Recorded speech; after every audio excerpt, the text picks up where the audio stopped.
This is the second of 3 videos on National 5 Biology Key Area 3.2.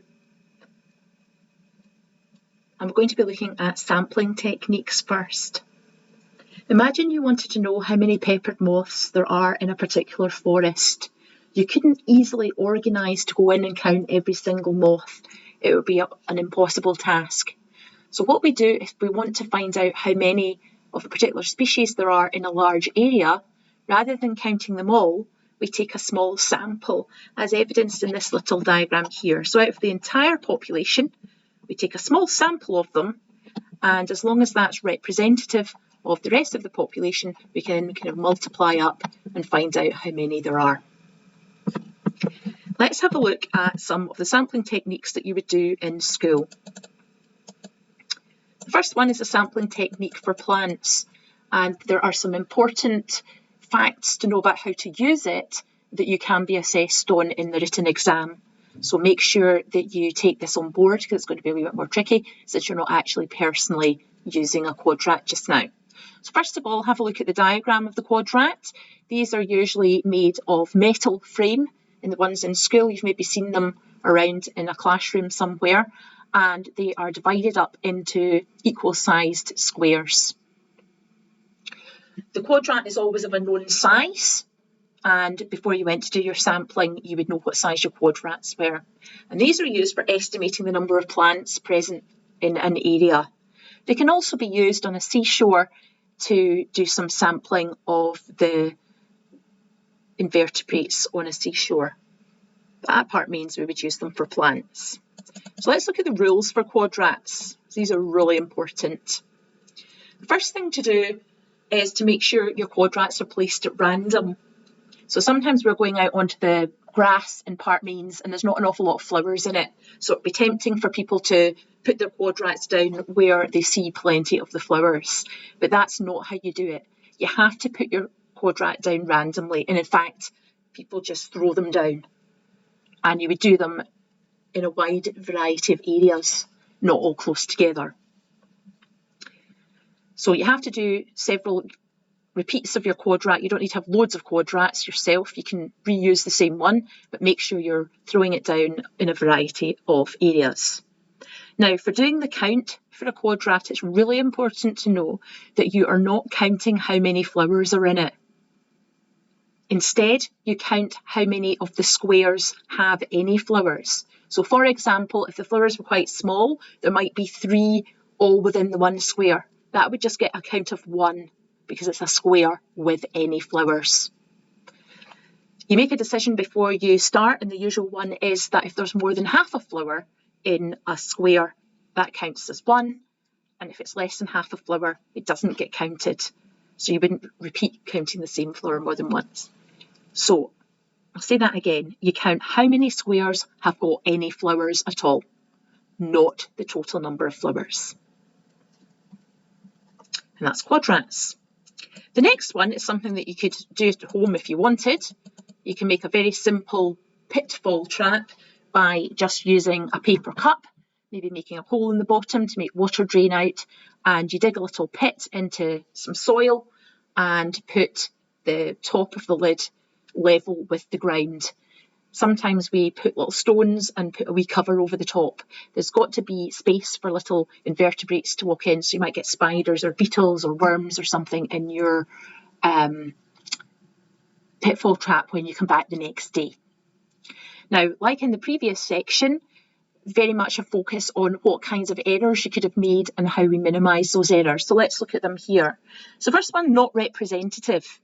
If you want to have some results that are trustworthy and reliable, you have to take several samples. So in this case, you would set up several pitfall traps. If we were doing this at school, each group would be setting up their own one.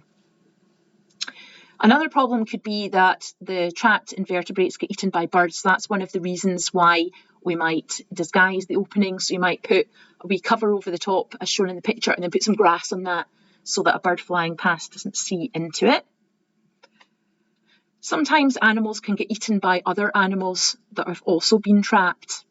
And there's 2 options for this. You can either check it regularly, or if you're not worried about the animal being killed, you can put a little bit of alcohol in the bottom, which will preserve the organisms that fall in.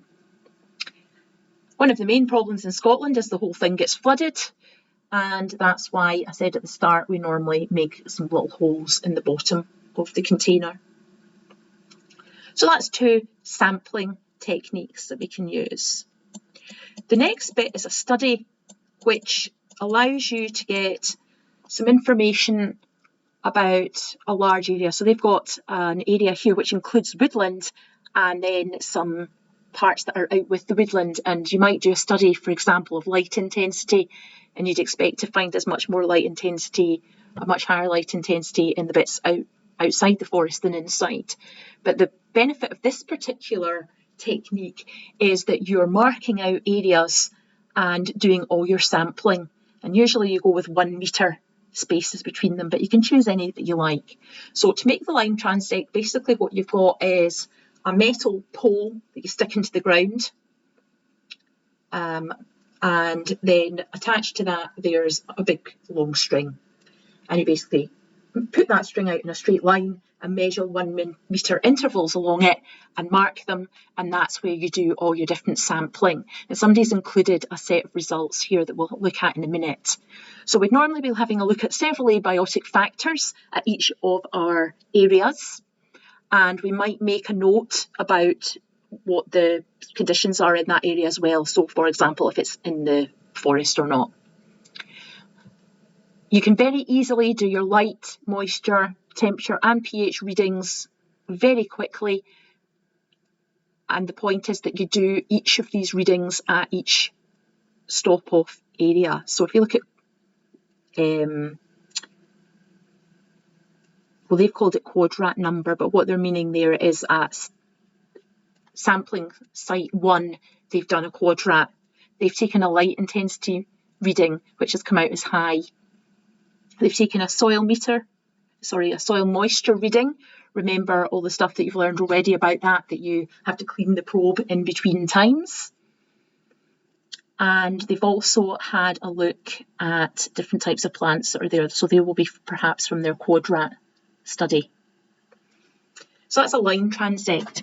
It's a straight line with measured off markers, and you do all your studies at each of the marked off sections. The final section in here is one of the bits that pupils have struggled most in the second prelim in the last few years. There's been a question where there's been a paired statement key, but rather than just one which is already set out for you to follow and identify stuff, pupils have been asked to put in some statements into it. And it's the kind of question that people either get 100% in or nothing. So make sure that when you're doing practice questions for this, that you do all the ones that are provided, and perhaps have a look through past papers as well and see if you can find any, particularly ones where you've got to put in the paired statement, because that's the one that's been catching people out. So imagine you came back to the classroom and you'd caught some things in your pitfall trap and you didn't know what they were. You might have a book that had within it a paired statement key, and that would allow you to go through and identify what the organisms are. So basically in a paired statement key, you just follow it along. So let's say you'd found a worm in the container, but you didn't know what a worm was. You would look at it and you go to statement 1 and you would make a decision. Body has no legs or body has legs. So a worm, the answer would be has no legs. So if you look at what you do, if you've got body has no legs, just point at it here, right? So if you've got body has no legs, go to 2. So then you go to statement 2 and you look, has the body got segments or has the body got no segments? And if you thought the body had segments, that would lead you to identifying it as an earthworm. So in the paired statement key, it's always an either or, and you just literally follow it down until you have landed at your answer. The ones I'm talking about in the exam is they might have maybe missed out this bit here. So you've been going through it and it comes up with the answers. What you'd have to do is see what have we already found out about them, and then make up a spot the difference between the two things that would identify which one's which. And that's the bit people have found difficult. With pair statement keys, the reality of it is you have to do some to see if you know what you're doing. It's not really something that's going to be sorted by me talking about it just now. But I have illustrated this one a wee bit. You're going to do plenty of practice and you know the sort of thing you might get asked. Let's look at these hints. So imagine you're looking at an unknown insect in a cup. You read the statements which match the description and the key would tell you what you're looking at. So you just follow it through. You start at number 1, choose which is right out of the two options and follow the instructions. So you're either going to 2 if it's got no legs, or if it has got legs, you're going to 3. So let's say it was something with legs. Let's say you'd found something with legs, right? So body has legs, go to 3. Has it got more than 10 legs or less than 10 legs? So let's say it had less than 10 legs, you go to 5. Is it got segmented body or is it body all one part? And say it was made up of segments, you could identify it's an ant, and that's what you would have seen inside.